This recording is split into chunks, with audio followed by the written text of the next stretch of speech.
Hey everybody, Kimberly Lorenz here, board certified hypnotist.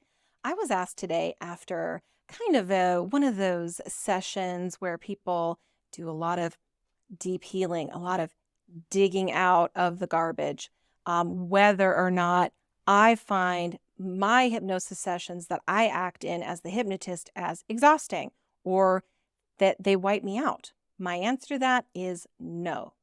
I do not find them emotionally draining at all. Even though I used to consider myself a highly sensitive person, everywhere I went, I was very highly sensitive to the feelings and the emotional states of others. So if other people were in distress, I was in distress too. I am still very highly attuned. I still am very in touch with what other people are thinking and feeling, but I don't feel emotionally affected. I am just aware of it. And that's a result of me doing my self-hypnosis, the way I teach it, for 4 years. It only really took me about 3 to 4 months for me to get to this place. So I do use my self-hypnosis every single day. And that really is what I think keeps me so emotionally robust. And so that is a really cool thing that you can look forward to if you learn self-hypnosis, is that you get to be more emotionally robust. You can still be in touch with and in tune with if you're one of those highly sensitive people, but you don't have to be drugged down by other people's emotional states. You can be aware of them, but not affected by them. It's a really effective place to be for any kind of therapist or coach or anybody that works with anyone, really, quite frankly. It's great for parents, it's great for spouses, it's great for everybody. Number two, the other reason that I don't feel emotionally wiped out and drained at the end of my working with clients is because that which I give, I get. So when I get to help somebody with confidence, I get a boost in my confidence. When I help somebody discover their purpose, it helps me rediscover and clarify my purpose. When I help somebody work on being tough and resilient, I become more tough, more resilient. And this is because I actually do go into a state of hypnosis with my clients. I'm so focused on them and their needs and what's happening with them that I too go into a state of hypnosis. And it just allows me to receive that which I am giving. It's a really amazing relationship that I get to have with my clients. I actually get to give to them and also receive from them. It's really glorious. So if that piques your interest, if either of these things sound like interesting to you, you might be a potential hypnotist in the making. Have you ever thought, maybe I should become a professional hypnotist? I don't know, maybe you should. If you're interested in that, make sure you contact me because I do certifications and training.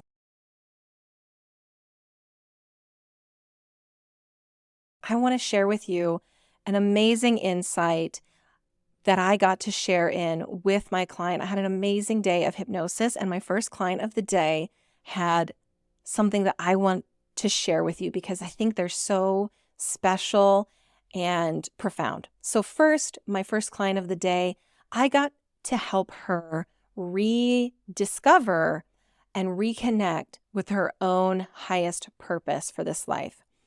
And not only did she reconnect with that purpose and find that purpose in a way, in a connection more powerful than she had before, but in the context of her life and the difficulties and the distress and even the trauma that she has gone through, she gets to discover this purpose and understand that even though life was really difficult sometimes, and even though there was really bad things that happened, her purpose is to be able to use all the things in her life for her highest good and her highest purpose, which means that nothing gets wasted.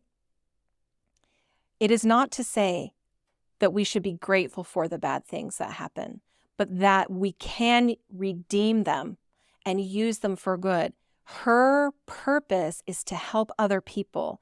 And what happened to her is something that she can use for the good of others. So something bad turned into something good. I hope that message resonates with you. To accomplish your purpose, you must take good care of yourself. My second client of the day had an amazing insight that I think is so relevant for this time of year. It's the season of love, and I've chosen to focus on self-love. In fact, I have a masterclass workshop coming up on February 13th on International Self-Love Day that I'd really love for you to join. But hear this message and see if this connects with you. What my client and I discovered, what she discovered for herself today, was that to accomplish your purpose, you must take good care of yourself. Working yourself to the bone, working yourself to death, working yourself into a state of high stress and anxiety serves nobody. You cannot accomplish your purpose that way. The only way that a person can truly accomplish their highest purpose is if they not only take good care of themselves, but they practice self-care in a way that enables them to accomplish their goal, meaning that you only need the amount of self-care that you need, but you cannot reach the highest good for the purpose and the universe and to give back and to help others if you are a burden and if you are weighed down by stress and anxiety. You must put the mask on yourself first. You must fuel yourself with oxygen. You must take good care of yourself in order to be the most help to others. If you don't, you will eventually run out of gas. You will eventually run out of oxygen. You will eventually run out of fuel. And then not only are you not helping other people, but you're a burden to them. And that's not what any of us really want. None of us want to be a burden, and we all really want to help. That is really just something we all want to do. So take good care of yourself. Self-love is showing up for yourself and saying no and practicing healthy boundaries and taking a break and then getting facials or whatever it is that fuels you up so that you can be the most help to others.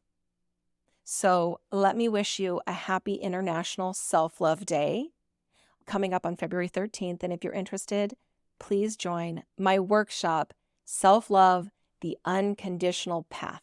I'd love to talk to you more about self-love.